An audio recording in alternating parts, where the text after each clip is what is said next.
ஹல்லேலூயா. நம்முடைய கர்த்தருக்கு மகிமை உண்டாகட்டும். இந்த அருமையான காலை நேரத்துக்காக கர்த்தரை அதிகமாக துதிக்கிறேன். கடந்த இரவெல்லாம் நம்மை பாதுகாத்தார். நம்முடைய நம்பிக்கையாய் இருக்கிறார். அவர் நமக்கு போதுமான தேவனாய் இருக்கிறார். இந்த காலை வேளையிலே நாம் தியானிக்கும்படியாக நீதிமொழிகள் புத்தகம் 29வது அதிகாரம் 23வது வசனம்.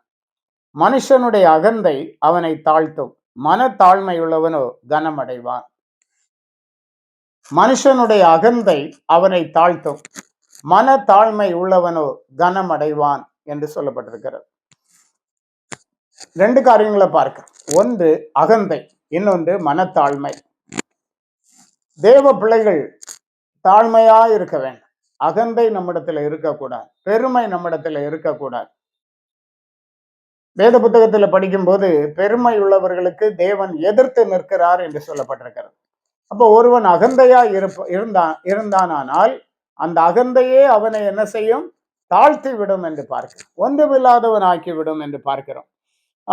அடுத்ததாக நம்ம படிக்கும்போது சொல்லப்பட்டிருக்கிறது, மனத்தாழ்மை உள்ளவனோ கனம் அடைவார். யார் யாருக்கு மனத்தாழ்மை இருக்கிறதோ அவர்கள் கனமடைவார்கள் என்று பார்க்கிறோம்.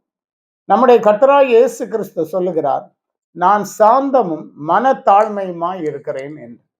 மத்தேயு எழுதின சுவிசேஷத்துல 11ஆம் அதிகாரம் 29வது வசனத்துல அதை படிக்கிறோம். நான் சாந்தமும் மனத்தாழ்மையுமாய் இருக்கிறேன். அவர் எவ்வளவு பெரிய தேவன் பாருங்க. தேவனுக்கு சமமாய் இருப்பதை கொள்ளையாடின பொருளாக எண்ணாமல் அதை விட்டு வந்தவர் நம்மை மீட்கும்படியாக. அவர் சாந்தம் உள்ளவர். சாந்த குணம் உள்ளவர்கள் பூமியை சுதந்தரித்துக் கொள்வார்கள் என்று மலை பிரசங்கத்துல நாம் படிக்கிறோம். தேவ பிள்ளைகளாகிய நாம் ரொம்ப சாந்த குணம் உள்ளவர்களாக இருக்க வேண்டும். அதே வேளையிலே மனத்தாழ்மை உள்ளவர்களாகவும் நாம் காணப்பட வேண்டும். கர்த்தருடைய சமூகத்துல மற்றவர்களிடத்துல எப்போதும் நாம் மனத்தாழ்மையோடு நாம் நடந்து கொள்ளுகிறவர்களாக நாம் காணப்பட வேண்டும். மனத்தாழ்மையோடு இருந்தால் நிச்சயமாக நம்மை கனமடைய பண்ணுவார். நம்முடைய தேவனாகிய கர்த்தர் நம்மை கனமடைய பண்ணுவார் என்று பார்க்கிறோம். மீகா தீர்க்கதரிசியின் புத்தகம் 6ஆம் அதிகாரம் 8வது வசனத்திலே, மனுஷனே, நன்மை இன்னதென்று அவர் உனக்கு அறிவித்திருக்கிறார். நியாயம் செய்து இரக்கத்தை சிநேகித்து உன் தேவனுக்கு முன்பாக மனத்தாழ்மையாய் நடப்பதை அல்லாமல் வேற எண்ணத்தை கர்த்தர் உன்னிடத்திலே கேட்கிறார் என்று சொல்லப்பட்டிருக்கிறது. நீ நன்மை செய்து நியாயம் செய்து இரக்கத்தை சிநேகித்து உன் தேவனுக்கு முன்பாக மனத்தாழ்மையாய் நடக்க வேண்டும் என்று கர்த்தர் சொல்லுகிறத பார்க்க. ஆம், அன்பான தேவ பிள்ளைகளை, மனத்தாழ்மை உள்ளவர்களாய் நாம் ஆண்டவருடைய சமூகத்திலே காணப்படுவோம். நம்முடைய கர்த்தராகிய இயேசு எப்படி மனத்தாழ்மையாய் இருக்கிறாரோ அதுபோன்று நாமும் மனத்தாழ்மை உள்ளவர்களாய் இந்த உலகத்துல வாழும்போது கர்த்தர் நம்மை கனப்படுத்துவார். மொர்தெகாயை கனப்படுத்தின தேவன் நிச்சயமாக நம்மையும் கனப்படுத்துவார், ஆசீர்வதிப்பார்.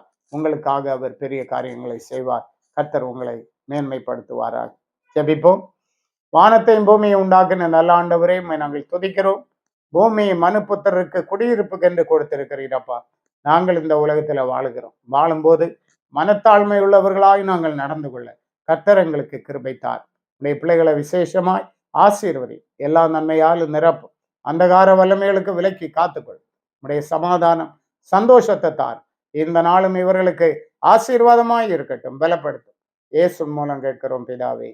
ஆமேன், ஆமேன். God bless you.